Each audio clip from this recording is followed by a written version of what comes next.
السلام علیکم ناظرین، آج کی سٹوری زندگی کی تقسیم کے اوپر ہے کہ ہر انسان اپنے لیے کون سی زندگی کا انتخاب کرنا چاہتا ہے۔ تو آئیے سنتے ہیں۔ اس نے سب سے گندا مگ اٹھا لیا اور وہ مگ کو ہونٹوں تک لے کر آیا۔ ایک لمبا سانس لیا، آنکھیں بند کر کے طویل سانس لی اور پروفیسر صاحب کی طرف دیکھ کر بولا، سر آپ کی کافی بہت شاندار ہے۔ بوڑھے پروفیسر نے باقی لوگوں کی طرف دیکھا۔ تمام لوگوں نے مگ ہاتھوں میں اٹھا رکھے تھے اور پروفیسر کی طرف دیکھ رہے تھے۔ پروفیسر نے ان سے پوچھا، کافی کیسی ہے؟ تمام لوگوں نے مگوں کی طرف دیکھا اور شائستگی کے ساتھ بولے، اچھی ہے سر۔ پروفیسر نے پوچھا، میٹھا کیسا ہے؟ دو طالب علم فوراً بولے، مناسب ہے۔ ایک نے ملازم کی طرف مڑ کر کہا، مجھے 2 چمچ چینی اور لا دو، جبکہ باقی تمام لوگ کندھے اچکا کر خاموش بیٹھے رہے۔ پروفیسر نے اس کی طرف دیکھا، وہ بولا، سر کافی میں چینی نہیں تھی اور میں پھیکی کافی پسند کرتا ہوں۔ پروفیسر نے ستائش بھری نظروں سے اس کی طرف دیکھا۔ یہ تمام لوگ زندگی میں کامیاب تھے۔ ان میں سے کچھ انجینئر تھے، کچھ ڈاکٹر تھے، کچھ بزنس مین تھے، کچھ بیوروکریٹس تھے اور 2 سیاستدان بھی تھے۔ یہ 40 سال کے پیٹے میں تھے اور یہ زندگی میں جو کچھ کرنا چاہتے تھے یہ کر چکے تھے، لیکن اس تمام تر کامیابی کے باوجود ان کی زندگی میں کسی چیز کی کمی تھی۔ یہ مضطرب تھے، یہ بے چین تھے اور ان کی زندگی بے کیف تھی۔ یہ لوگ ایک دن اکٹھے بیٹھے، انہوں نے اپنے مسائل ڈسکس کیے اور اس کے بعد فیصلہ کیا یہ اپنے پروفیسر کے پاس جاتے ہیں، یہ ان سے اپنی بے کیف زندگی ڈسکس کرتے ہیں اور پروفیسر صاحب جو مشورہ دیں گے یہ اس پر عمل کریں گے۔ یہ پروفیسر کے پاس پہنچ گئے۔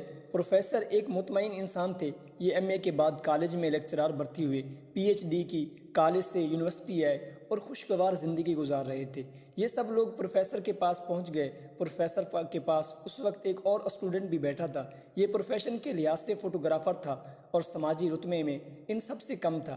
اس کے پاس بڑی گاڑی تھی، بڑا گھر تھا اور نہ ہی لمبی چوڑی تنخواہ تھی، لیکن اس کے باوجود یہ ایک خوشگوار زندگی گزار رہا تھا۔ یہ لوگ پروفیسر کو اپنے مسائل بتا رہے تھے۔ پروفیسر بڑے غور سے ان کی گفتگو سن رہا تھا۔ نوکر اس دوران کافی کی ٹرے لے آیا۔ ٹرے میں مختلف قسم کے مگ تھے۔ کوئی مگ خوبصورت تھا، کوئی قیمتی تھا، کوئی لمبا تھا اور کوئی چھوٹا تھا، اور ان میں ایک مگ بدصورت اور ٹوٹا ہوا بھی تھا۔ نوکر ٹرے ایک ایک صاحب کے پاس لے جا رہا تھا اور وہ اپنی مرضی کا مگ اٹھا لیتا تھا۔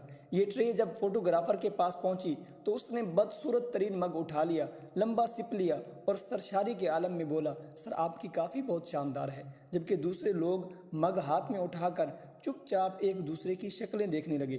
پروفیسر نے گفتگو روک کر فوٹوگرافر سے پوچھا، ٹرے میں ہر قسم کا مگ تھا، ٹرے میں لمبے مگ بھی تھے، شوخ رنگ والے بھی تھے اور قیمتی بھی تھے، لیکن تم نے ان میں سے بدصورت اور ٹوٹا ہوا مگ کیوں پسند کیا؟ فوٹوگرافر نے مسکرا کر پروفیسر کی طرف دیکھا اور بولا، سر لیکن کافی تو سب میں ایک جیسی تھی۔ پروفیسر کے چہرے پر مسکراہٹ آ گئی۔ فوٹوگرافر نے اپنے مگ کی طرف اشارہ کیا اور اس کے بعد ڈاکٹر صاحب کی طرف اشارہ کیا۔ ڈاکٹر صاحب کے ہاتھ میں سب سے شاندار مگ تھا۔ اس نے اس کے بعد ملک صاحب، مہر صاحب اور چودھری صاحب کے مگوں کی طرف اشارہ کیا۔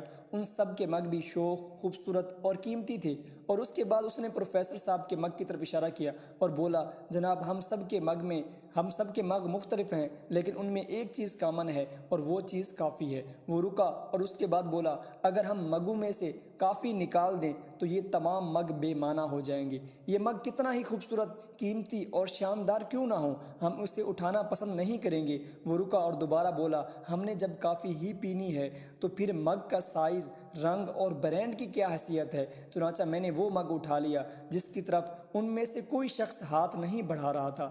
وہ خاموش ہو گیا۔ پروفیسر نے کہکا لگایا اور تمام لوگوں کو مخاطب کر کے بولا، تم سب کا یہی مسئلہ ہے، تم زندگی میں بیسٹ ون کی تلاش میں رہتے ہو۔ تم سب کو شہر کی خوبصورت خاتون چاہیے، تمہیں قیمتی ترین گاڑی چاہیے، تمہارا بینک بیلنس بھی 7 ڈیجٹ میں ہونا چاہیے، تمہارا گھر بھی شاندار ہونا چاہیے اور تمہیں اسٹیٹس، اختیار اور عزت میں بھی منفرد ہونا چاہیے۔ چنانچہ تم زندگی کی ٹرے سے ہمیشہ بیسٹ مگ اٹھاتے ہو اور یہ بھول جاتے ہو تم یہ مگ اٹھا کیوں رہی ہو۔ چنانچہ جب مگ ہاتھ میں آتا ہے اور تمہیں لذت محسوس نہیں ہوتی تو تم حیرانی سے دائیں بائیں دیکھتے ہو اور تمہیں زندگی بے کیف سی محسوس ہونے لگتی ہے۔ پروفیسر صاحب نے فوٹوگرافر کی طرف دیکھا اور بولے، لیکن یہ شخص زندگی کو سمجھ گیا ہے، یہ زندگی کے ریپر، زندگی کے لیبل اور شوخ و شنگ رنگوں کی طرف نہیں جاتا، یہ مگ کے اندر موجود زندگی کی لذت کو محسوس کرتا ہے، لہٰذا اس کے پاس کچھ بھی نہیں، لیکن یہ اس کے باوجود خوش بھی ہے اور مطمئن بھی۔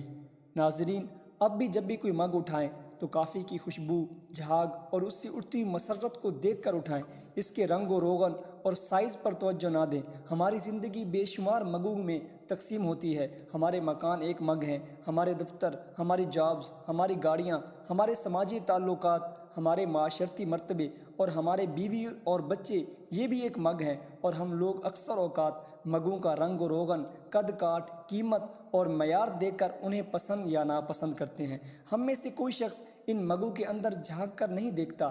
ہم میں سے کوئی نہیں دیکھتا ان مگوں کے اندر کافی بھی ہے یا یہ خالی ہیں، اور اگر کافی ہے تو اس کی مقدار کتنی ہے، اس کا ذائقہ کیسا ہے اور یہ بنی کیسی ہے۔ خوشی ہمارے کپ، ہمارے مگ کی کافی ہوتی ہے، اور ہم اس خوشی کے لیے مگوں کے درمیان ٹھڈے کھاتے ہیں، اور ہم مگوں اور کپوں کے درمیان ٹھڈے کھاتے ہوئے ہمیشہ خوشی کے عنصر کو بھول جاتے ہیں۔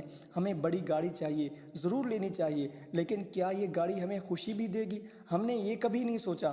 ہمیں اگر بڑی گاڑی کے بعد خوشی ملتی ہے تو ہمیں یہ گاڑی ضرور خریدنی چاہیے۔ اس طرح ہمارا سوشل سرکل وسیع، شاندار اور مضبوط ہونا چاہیے۔ لیکن سوال یہ ہے، کیا یہ سوشل سرکل ہمیں خوشی دے رہا ہے؟